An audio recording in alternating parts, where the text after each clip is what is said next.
What's happening, my brothers? It's me, D the G again, coming at ya.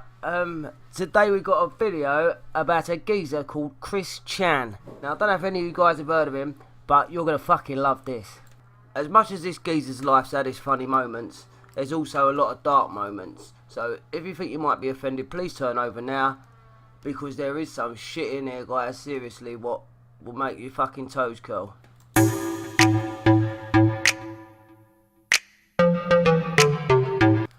So, meet Chris Chan, otherwise known as Christopher Weston Chandler. He was born on February 24th, 1982 at Martha Jefferson Hospital, which is in Charlottesville.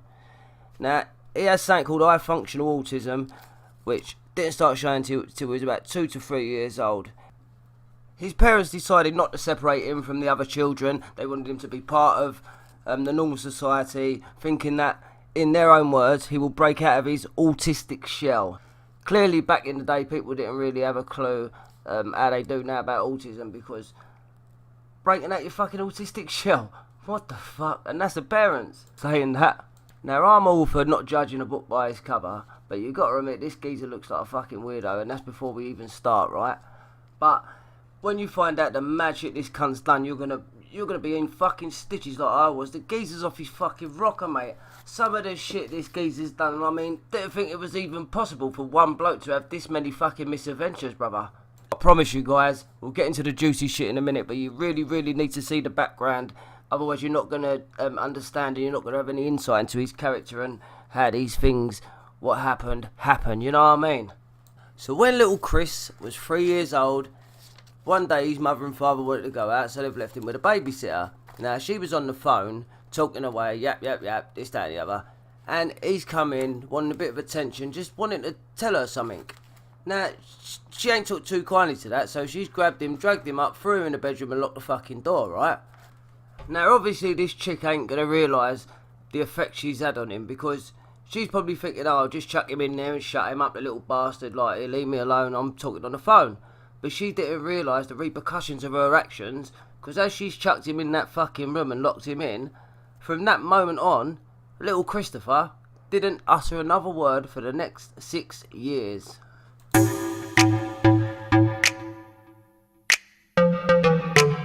The Adventures of Sonic the Hedgehog, the cool new TV show, is on the air.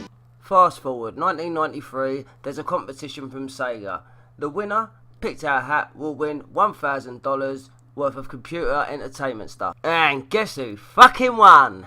I had to do was exactly watch Sonic the Hedgehog cartoon, and I'd listen to what Sonic says at the end of it, and write it down for a whole week, and then I had to mail it in, and I had to be drawn out of a hat, and I just won. Okay, so my boy Chris had £1,000 to go and spend on computer games. Now, can you imagine being that age and having £1,000 to spend on computer games? Fucking amazing. My boy Chris had a grand's worth of games. So he's playing these games, he's playing Sonic, he's playing Pokemon. And then he had a fucking great idea. Let me introduce you guys to the best work of art ever created. The ultimate in entertainment. The best comic you will ever see. It's not a rip-off of Sonic. It's not a rip-off of Pokemon. It's the one, the only, Sonichu! So understandably, a lot of people were intrigued, and they wanted to know who was the master of this creation. Who was the one who came up with such an original and great idea, such as the one that you see before you. People investigated, and then they found out who this guy was. And his response was to make a video, and I want to play it for you guys now. It's gold.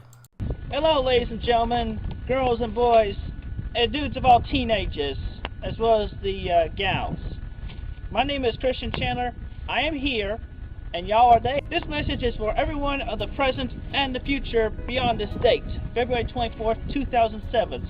My birthday, my 25th birthday. Like you would learn how a man works. And hopefully in due time or now, each and every one of you will stay straight. You know, girl for boy, boy for girl. Everything else is vice, as said by Dr. Kinsey. This opened Chris up for attack. And as we all know, there's many trolls out there, bastards. And poor old Christopher was the perfect target. A couple of these trolls teamed up and made a cunning plan after a video emerged of Chris saying he was looking for love, and he actually posted a picture which he had drawn of him fiddling with a friend of his. The guy really didn't help himself.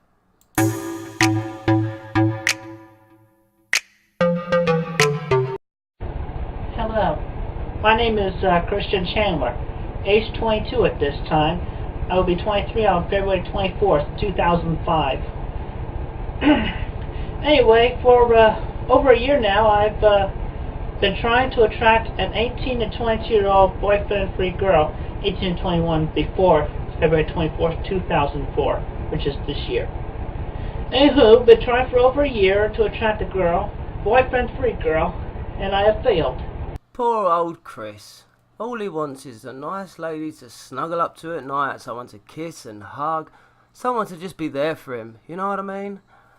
But instead of that, he got the attention of two trolls who took on the name Blanca Weiss. And their aim? Well, their aim was to get this special necklace around Chris's neck. By the way, this here is SignChip. You can look him up on the web. Smart site. Just put in SONICHU as your web search term. Now these trolls wasn't even good at trolling, mate. People was telling him, Chris, they're showing you pictures of completely different fucking women. This is not a real person. They're all different pictures. But Chris, blindly following his love, didn't listen. Then, oh, it pains me to say it, he sent them his treasured necklace. He fucking sent them his treasured necklace. And take a look what they fucking done to it.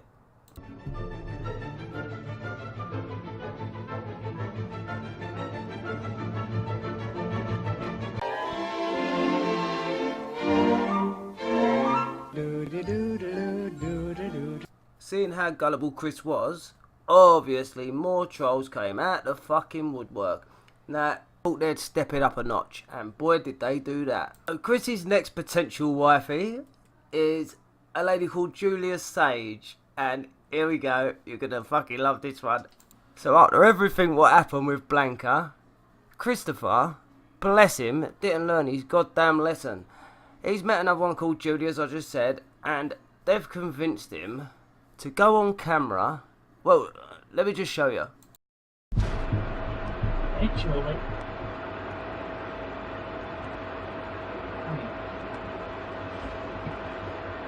I love you, Julie. Now you're gonna have to trust me when I say this is literally 0.0001% of the fucking madness this geezer's gone through, yeah?